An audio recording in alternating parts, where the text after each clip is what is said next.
Բարև ձեզ։ Ձևափոխվող ինքնությունները որպես քաղաքագիտական հետազոտության հիմնահարց գիտական խմբի շրջանակներում մենք որոշել ենք ներկայացնել մի քանի տեսանյութ, որի շրջանակներում մենք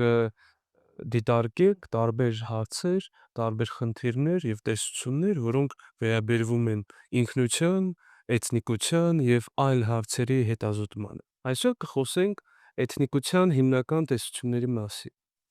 որոնք փորձում են բացատրել, թե ինչ է էթնիկությունը որպես այդպիսին, ինչ է այն ներկայացնում եւ ինչպես ենք մենք ընդհանրապես նույնականացնում մեզ որոշ խմբի հետ։ Այդ մոտեցումները օգնում են մեզ բացատրել որոշ խմբերի, համայնքների, հանրությունների փոփոխությունը եւ դրանց զարգացման միտումները։ Էթնիկության ուսումնասիրման հիմնական տեսություններն են պրիմորդիալիզմը, կոնստրուկտիվիզմը, ֆունկցիոնալիզմը, ինստրումենտալիզմը եւ այլ տեսություններ, որոնք տալիս են մեզ տարբեր տեսանկյուններ, թե ինչպես հասկանալ էթնոսը, ազգը եւ այլ հասկացություններ։ Սկսենք պրիմորդիալիզմից։ Պրիմորդիալիզմը դա մոտեցում է, որը դիտարկում է էթնոսը, ազգը որպես բնական երևույթներ, որոնք չեն փոփոխվում ժամանակի ընթացքում։ Իհարկե, պրիմորդիալիզմը չի կարելի ներկայացնել որպես կոշտ եւ ծայրահեղ մոտեցում միայն։ Պրիմորդիալիզմը կարելի է բաժանել մի քանի ուղղությունների։ Մի ուղղությունը էթնոսը դիտարկում է որպես բնական երևույթ, որը հիմնված է ընդհանուր գենետիկ ծագման եւ տարբեր այլ ընդհանրությունների վրա։ Մյուս կողմից կա մշակութային պրիմորդիալիզմ, որը դիտարկում է մշակույթը որպես կարևորագույն կետ եւ էթնոսը չի կարող բաժանել մշակույթի զարգացումից եւ ընդհանրապես էթնիկ ծագումը եւ պատկանելությունը դիտարկում է որպես հուզական կապ անհատի եւ իր խմբի միջև։ Կարելի է առանձնացնել մի շարք գիտնականների, որոնք զբաղվել են էթնիկության ուսումնասիրմամբ հենց պրիմորդիալիստական մոտեցման տեսանկյունից։ Դրանք են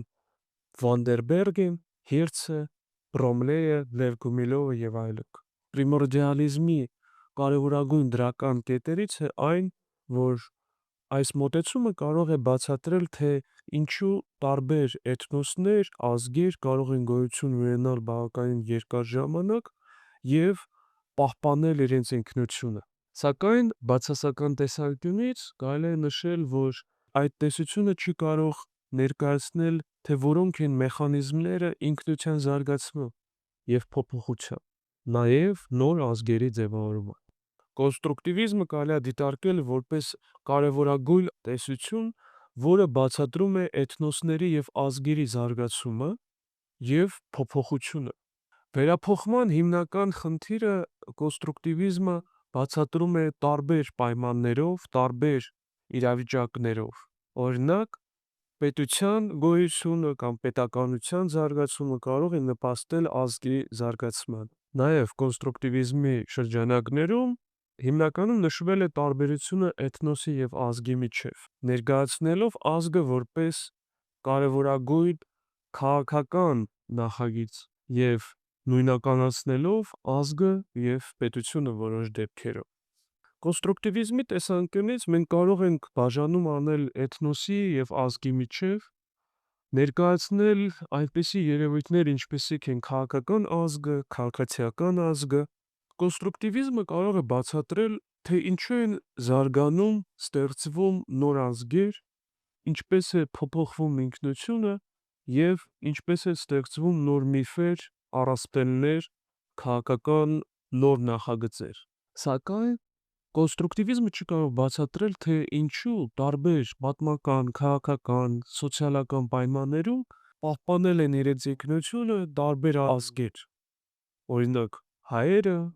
հրեաները, հույները, ասորիները։ Էթնիկության ուսումնասիրման շրջանակներում կոնստրուկտիվիզմը չի կարող դիտարկվել որպես հիմնական, կարևորագույն եւ միակ մոտեցումը, սակայն այն տալիս է կարևորագույն գործիքակազմ այդ ուսումնասիրությունները եւ հետազոտությունները կատարելու համար։ Մյուս տեսությունները այդպիսի մեծ ազդեցություն չեն ունեցել գիտության եւ էթնոսի ազգի առօրյա ընկալումների վրա, սակայն դրանք կարևոր են այն տեսանկյունից, որ տալիս են մեզ նոր ընկալում, թե ինչպես է էթնոսը կամ ազգը զարգանում։ Այսպիսի մոտեցումներից մեկը ինստրումենտալիզմն է, որը ներկայացնում է էթնոսը կամ էթնիկությունը որպես շահ կամ օգուտ քայլելու միջոց։ Այս տեսանկյունից տարբեր էթնիկ պատկանելություն ունեցող անհատներ կարող են ընտրել, վերցնել տարբեր այլ էթնիկ պատկանելություն կամ ազգային պատկանելություն, ըստ դրա դիտարկելով այն ավելի օգտակար։ Տարբեր էթնիկ պատկանելություն ունեցող անհատներ կարող են դառնալ ԱՄՆ-ի քաղաքացի, սակայն դրա հետ մեկտեղ իրենք վերցնում են այն քաղաքական, մշակութային եւ տարբեր այլ արժեքներ, ընկալում են, ընդունում են դրանք եւ դառնում են այդ ամերիկական մեծ հանրության մի մաս։ Նույնը կարելի է ասել Ֆրանսիայի քաղաքացիների մասին, որոշ դեպքերում Ռուսաստանի եւ այլ պետությունների։ Այլ տեսությունների շրջանակներում էթնոսը կարող է փոփոխվել, սակայն ավելի լայն համատեքստում։ Ֆունկցիոնալիզմը բացատրում է էթնոսը որպես մշակույթի զարգացման փոփոխության տարրերից մեկը։ Այդ տեսանկյունից կարելի է համարել, որ էթնոսը դա մշակույթի կառուցվածքի մի մասն է,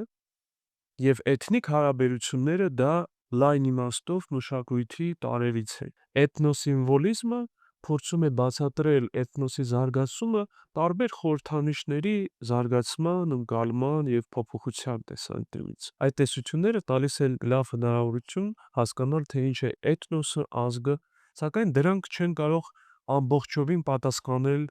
բոլոր հարցերին։